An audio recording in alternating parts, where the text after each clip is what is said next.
तो सात्विक मतलब क्या? जब आप सत्य के संग हो। इसीलिए पहले के जमाने में सत्संग की बात करी जाती थी। आज सत्संग का मतलब लोगों ने कुछ और ही निकाल दिया है। मूवीज के सॉन्ग्स होते हैं, उसी का भजन बन जाता है, लोग गाते हैं, नाचते हैं, और वो समझ रहे हैं कि वो सत्संग हो रहा है। दैट इज नॉट सत्संग। सत्संग मीन्स सत्य के संग, जहां पर सत्य की बात हो रही है। सत्संग में एक ऐसा इंसान जो एक्चुअल में अंदर से बिल्कुल करप्ट है, लेकिन अगर वो रेगुलर सत्संग में जाने लग जाए जहां एक्चुअल में सत्संग की बातें होती है, तो धीरे धीरे उसके भी अंदर से वो क्वालिटीज बाहर आने लग जाएंगी।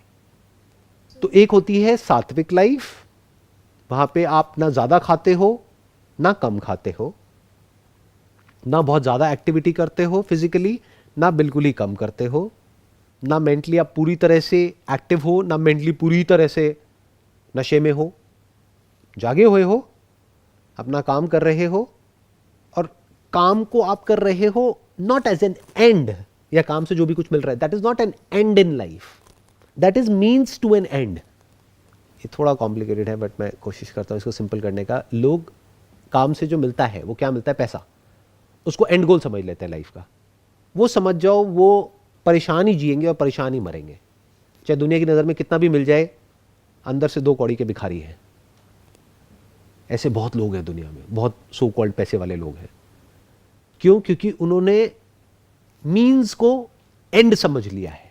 जैसे पेट्रोल मीन्स है, एक जरिया है, गाड़ी में पेट्रोल डालते हो, कहीं जाते हो। Petrol is not the end goal of life. ऐसे ही पैसा is not the end goal of life, it is just means to an end. Now what is the end goal of life? सत्य।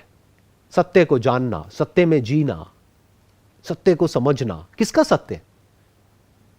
खुद का सत्य। इस दुनिया का सत्य नहीं, भगवान का सत्य नहीं। क्योंकि अगर आपने खुद को जान लिया तो आपको भगवान का सत्य भी समझ आ जाएगा, दुनिया का भी आ जाएगा, लाइफ का भी आ जाएगा, डेथ का भी आ जाएगा, सबका आ जाएगा। ये लाइफ का हाईएस्ट गोल है और हाईएस्ट पर्पस है। जब ये हो जाता है, यानी जब आप सत्य के संग हो जाते हो पूरी तरह से, नॉलेज वाइज भी और एक्सपीरियंशियली भी सत्य को अच्छे से समझ जाते हो, ऐसे इंसान को स्थित प्रज्ञ बोलते हैं। प्रज्ञा मतलब उसकी जो अंडरस्टैंडिंग है वो स्टेबल हो गई है सत्य में। अब वो एक नेचुरल स्टेट में है, जिसको सहज समाधि भी बोलते हैं। समाधि मतलब, धी मतलब होता है बुद्धि, तो उसकी बुद्धि समान अवस्था में रहती है, चाहे कुछ भी हो रहा है चाहे कुछ भी नहीं हो रहा है। ये एक्चुअल में समाधि होती है, बट समाधि का भी मतलब हम कुछ और ही समझते हैं। सर, नेचुरल स्टेट और समाधि, आपकी अभी जो बात सुनी उसमें लगता है सेम है। बिल्कुल सेम है। जो नेचुरल स्टेट है उसमें आप तब तक नहीं रह सकते जब तक अंदर से पूरी तरह से डिजायर और फियर मिट नहीं गया है। और ये डिजायर और फियर दो नहीं है, एक ही है। जिस चीज से रिलेटेड हमारे अंदर डिजायर होता है उसी चीज को खोने का डर होता है।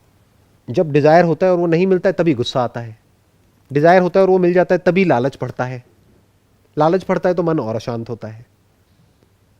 तो इस तरह से जब हम बड़े आराम से स्टेप बाय स्टेप एक एक चीज को समझ लेते हैं तो हमारी जो अंडरस्टैंडिंग है वो पूरी तरह से एफर्टलेसली सत्य के संग हो जाती है। मतलब आप कह सकते हो जो सत्संग है वो 24 घंटे चल रहा है। तो सर, इसका मतलब जो डिज़ायर है वो हमारा पहला अज्ञान है। अज्ञान जड़ है डिजायर की। अज्ञान मतलब क्या? हमें ज्ञान है इस दुनिया का। आपको ज्ञान है सोफे का, मैं आपसे पूछूंगा सोफा कौन से कलर का, आप कहोगे रेड कलर का है, वो ऑरेंज कलर का है। ये क्या है? आपके हाथ में माइक है। ये क्या है? शर्ट है, ये टी शर्ट है। ज्ञान है हमें किस चीज का? इस दुनिया का। बट अगर मैं आपसे पूछूंगा आप क्या हो, ये क्या है, तो आप ऊपर ऊपर लेवल पे बात करोगे। अच्छा मैं मेल हूं, ये फीमेल है। अरे तो आज की डेट में मेल को फीमेल बनाना क्या बड़ी बात है? तो बदल सकता है। बिल्कुल ऐसा है कि मैं आपसे पूछ रहा हूं आप क्या हो, आप कह रहे हो मैं ना रेड टी शर्ट हूं, तो अब मैंने ग्रीन टी शर्ट पहना दी, तो अब आप क्या हो? अब मैं ग्रीन टी शर्ट हूं, तो आप क्या हो? आप रेड टी शर्ट हो, ग्रीन टी शर्ट हो। तो अज्ञान किसका? खुद का, आत्मा का। आत्मा मतलब क्या? मैं, कोई भूत प्रेत नहीं। सेल्फ नॉलेज इसी को बोलते हैं। सेल्फ अंडरस्टैंडिंग, सेल्फ रियलाइजेशन, ये सब अलग अलग वर्ड्स हैं। बट आत्मज्ञान मतलब क्या? आत्मा ही सत्य है। तो आत्मा मतलब क्या? मैं। तो जब मैं खुद के सत्य को जान जाता हूं तो मैं डिजायर से फ्री हो जाता हूं, because by my very nature I am infinite. तो इंफिनिट में डिजायर कैसे उठ सकता है?